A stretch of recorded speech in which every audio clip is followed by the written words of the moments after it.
lugar, gostaria de agradecer o convite da Arteris, em nome do Davi Dias, nosso presidente, em fazer a apresentação desse estudo de caso, não, na verdade não é um estudo, é um caso real, de redução de acidente num programa de concessão.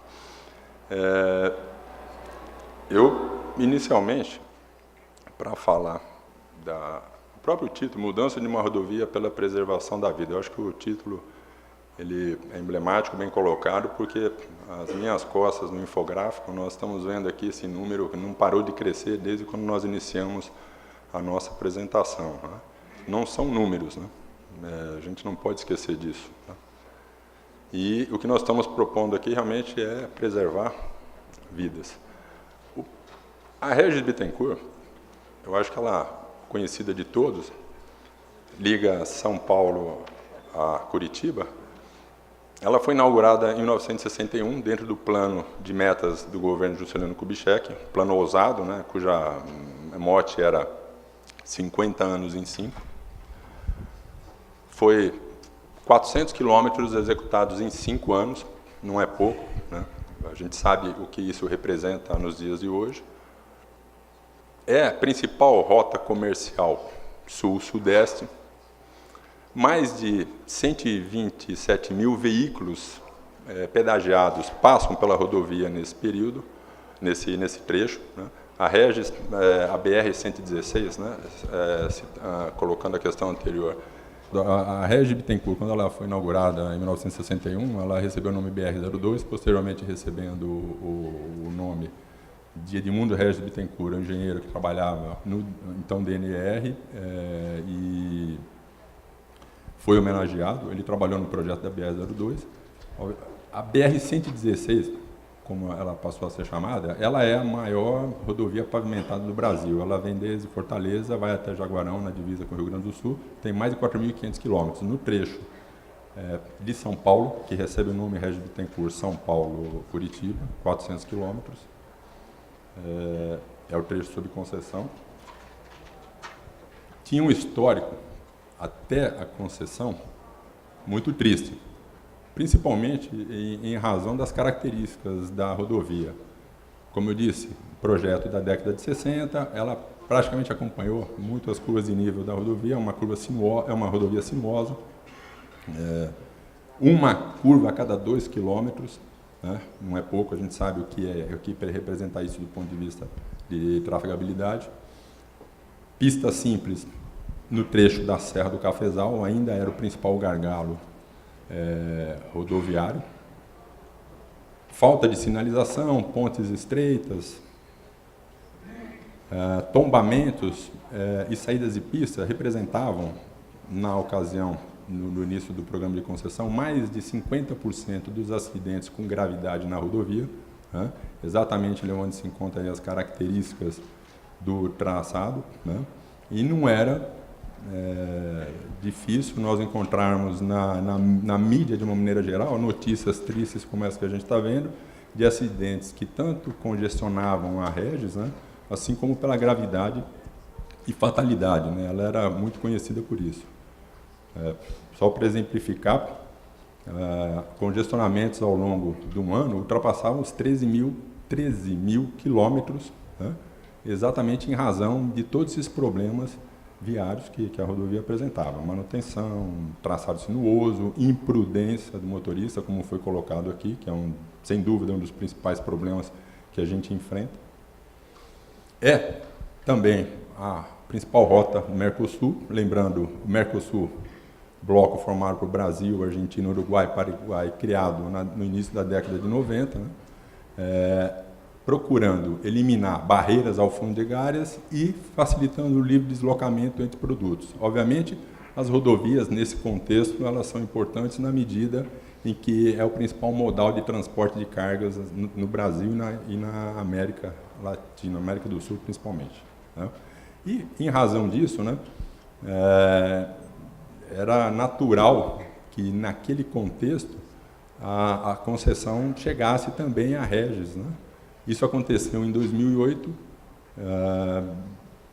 posteriormente, inclusive, a um boom econômico mundial, 2003, 2007, né, principalmente alavancado pelo crescimento vertiginoso da China, né, que demandou muita commodities. O Brasil, a gente sabe, é um país, né, cuja balança comercial ainda tem na commodity o seu maior percentual.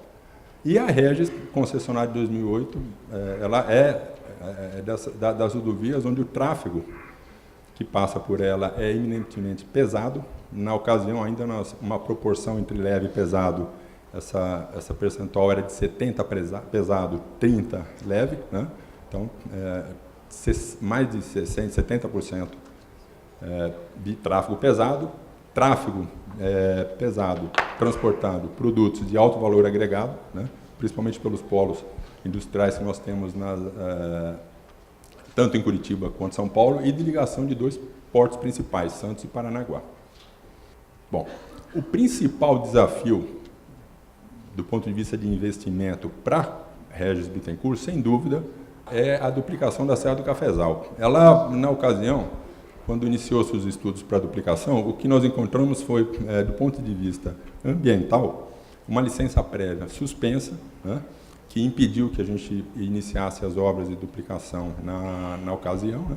Essa licença ela foi julgada improcedente em 2010, né, e em 2011, a partir dos inícios dos estudos, é que nós pudemos obter a primeira etapa de licenciamento, né, de 11 quilômetros dos 30 quilômetros, então, de pista simples. A segunda etapa, dos 19 quilômetros restantes, aconteceu somente em 2013. Então, essa é a principal razão para que o processo de duplicação da rodovia não ocorresse nos primeiros anos de concessão.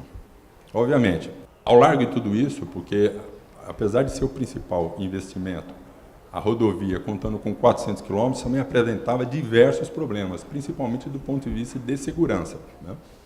A identificação de todos os principais pontos críticos ao longo da rodovia, né, através de um trabalho de levantamento, com o banco de dados que a concessionária, então, já contava nos primeiros anos, né, ela conseguiu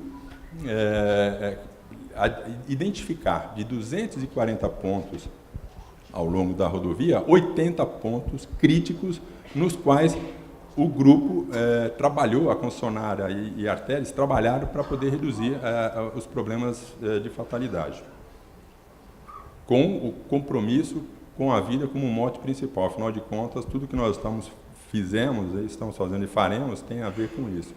Reduzirmos esse número aqui, como eu falei, que está atrás do nosso, que está sendo apresentado pelo infográfico.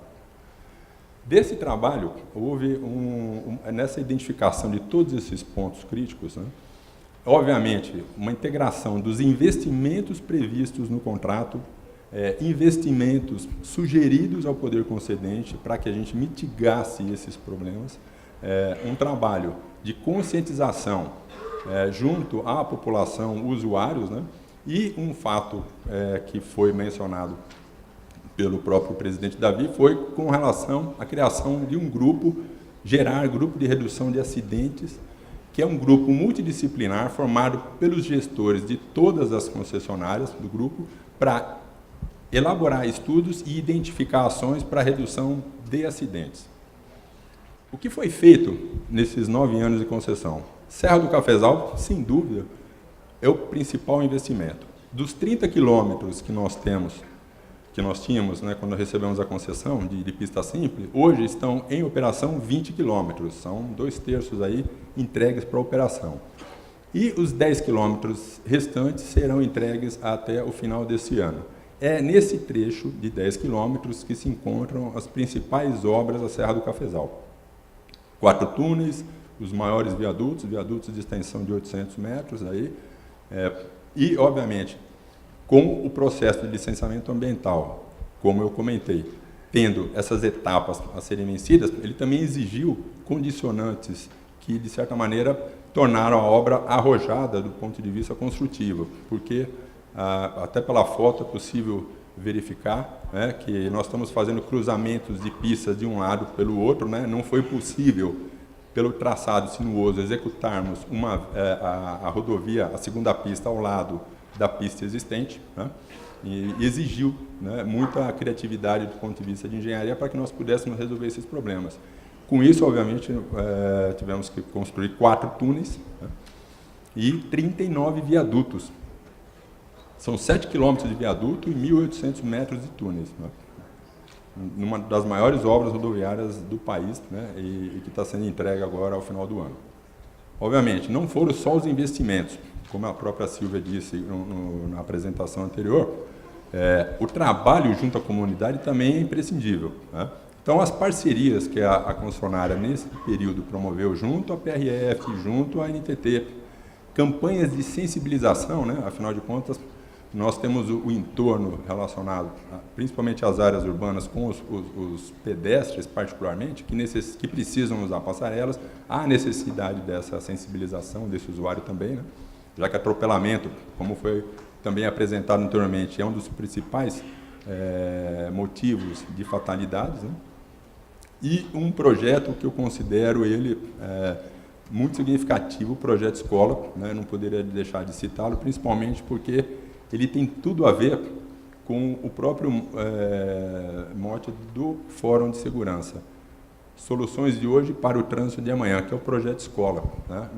A Arteris investe nesse projeto escola há 15 anos, já trabalhando na educação do trânsito, como foi citado, inclusive, é bom ouvir que está se tornando disciplina obrigatória nas FATECs, né, nas escolas técnicas públicas, né? Aqui no estado de São Paulo, o projeto escola, nesse período, nesses 15 anos, já atingiu quase 300 mil alunos, né? Então, nós trabalhamos também nessa formação do futuro motorista, né? Já que, somado aí todas as questões relacionadas à imprudência, né? Mais de 70% a 90% estão relacionadas à imprudência. Obviamente, nós estamos buscando atingir esse motorista do futuro, né? E o projeto escola na Arteris 300 mil, Regis Bittencourt nesses 9 mil, também nesses 9 anos, desculpem, são 20 mil alunos também, né, em 17 municípios ao longo da rodovia. Lições aprendidas de tudo isso. Na identificação dos pontos críticos, né, como eu comentei, o estudo técnico no início da concessão, após trabalhar o levantamento de dados dos nossos bancos, do Centro de Controle Operacional da concessionária, dos 80 pontos identificados como os mais críticos, em 5 anos nós eliminamos 70, né? Obviamente, dos principais, e isso teve reflexo significativo nos resultados, que eu apresentarei logo mais, né? Práticas internacionais, citando um caso específico da própria duplicação da Serra do Cafezal, um dos túneis, o túnel 3, que já está pronto, ele atende às normas de segurança do Corpo de Bombeiros, da legislação pertinente. É um túnel com extensão de 700 metros. Por norma, teríamos que ter mais de 1.000 metros de extensão para que fosse necessário a construção de um túnel de emergência, um túnel interior para passagem de pedestres, exclusiva para pedestres, né? Sob esse contexto, esse túnel de 700 metros ele estaria atendendo. Porém, da bagagem dos nossos acionistas, a Abertis e Brookfield, de concessões em projetos no exterior, onde nós estamos trazendo, né, antecipando essas questões para esse túnel em particular. Nós estamos, nesse momento, construindo um túnel de emergência, um túnel de escape, para fazer com que esse túnel de 700 metros tenha 3 possibilidades de um evento, de uma situação que envolva fumaça, incêndio dentro do túnel, que os motoristas possam ter as 2 extremidades como área de escape, assim como um túnel intermediário, também levando as pessoas para fora do túnel naquele ponto, né? Já que a rodovia, nesse trecho, ela está defasada, distanciada da pista existente. Então, esse também é um outro aspecto operacional logístico com o qual a gente se preocupa. Então, essa é uma melhoria, né? E um banco de boas práticas, né? O Grupo Gerar, ele agrega todas as boas práticas promovidas por todas as concessionárias, não só, obviamente, da Regia, mas de todas as 9 concessionárias, de tal forma que uma boa prática realizada na Regia Bittencourt seja aplicada em outras concessões do grupo e vice-versa.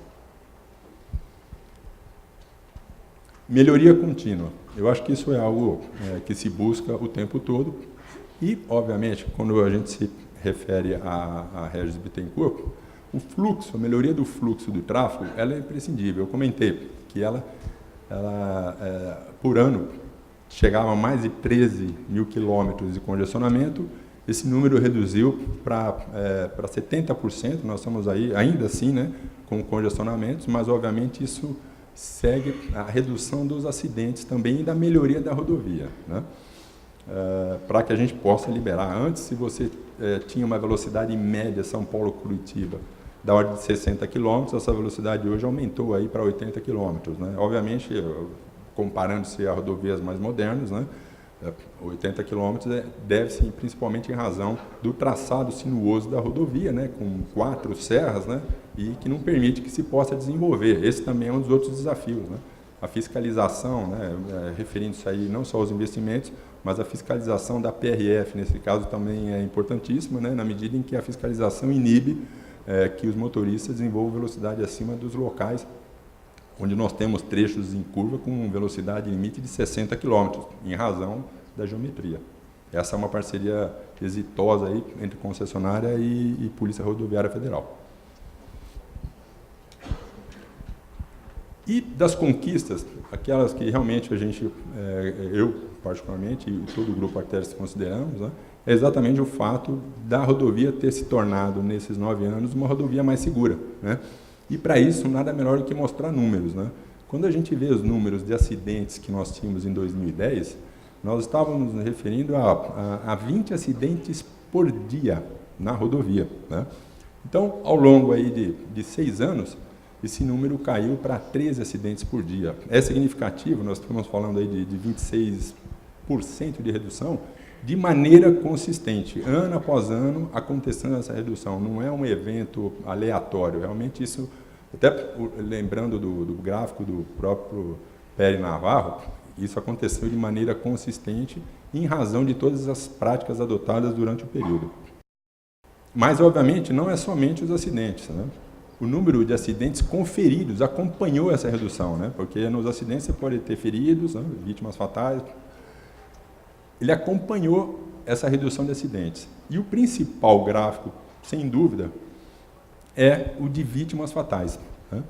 Houve uma redução de mais de 50% no número de vítimas fatais nesse período, né? A Artérias assumiu o compromisso voluntário de buscar a meta de 50% promovida pela ONU, né, através da Organização Mundial da Saúde, né? Nesse aspecto, a Regis Bittencourt, ela atingiu essa meta, né, olhando, né, para os números que nós temos aqui, né? Obviamente, nós não estamos satisfeitos, né, com isso apenas, né? O fato de a gente ter atingido, eu acho que só demonstra que o trabalho realizado, ele realmente foi feito na direção correta. Nós temos um futuro, uma rodovia com dinamismo, né, na medida que ela tem uma correlação direta, né, com o PIB nacional, né, e falando aí, o PIB cresce, o tráfego da rodovia cresce, o PIB cai, o tráfego cai. O entorno da rodovia tem tido a nossa atenção, uma vez que a redução de acidentes que a gente viu, elas estavam voltadas muito para a questão relacionada a investimentos e trabalhos de fiscalização e coercitivas com a polícia. Porém, um aspecto que nos preocupa hoje, com o qual nós estamos discutindo, que é um problema futuro, é exatamente a redução dos atropelamentos, né? Os atropelamentos hoje tornaram-se, né, o nosso maior problema do ponto de vista de vítimas fatais. Se por um lado a gente conseguiu reduzir o número de acidentes na rodovia em razão de todas essas melhorias e ações propostas, o número de atropelamento ele vem seguido de outros problemas da ordem socioeconômica, enfim, citado, eu acho que até corroborando o que o Silva comentou, número expressivo de idosos na rodovia, que se utilizam da rodovia ainda como um caminho de deslocamento, né? E isso tem nos preocupado bastante, porque tem um aspecto social por trás disso tudo, e é algo que hoje merece atenção da concessionária e da Artérias através do Grupo Gerard, de como resolver esses problemas, né? Já que ele foge da abrangência da rodovia propriamente para se tornar um problema maior até e social. E, finalmente, colocar a questão. É claro que nós não acomodamos sobre esses números, né? A meta, na verdade, ela sempre é uma referência para ser batida. O que a gente quer sempre é superar essa meta, né? O que nos move efetivamente não é a redução que a gente obteve, mas efetivamente aqueles 50% que nós não conseguimos reduzir, né? Eu falo isso porque eu tenho aqui atrás de mim um infográfico que está nos apresentando números que não param de crescer, né? Efetivamente, nós temos que lembrar o seguinte, para quem passou ou já teve situações de ter vivenciado uma tragédia familiar com alguém da família, com um amigo, sabe que para esses não houve redução. Para esses, o percentual continua sendo de 100%. Né? Então, é por eles que a gente tem que continuar brigando. Okay? Obrigado.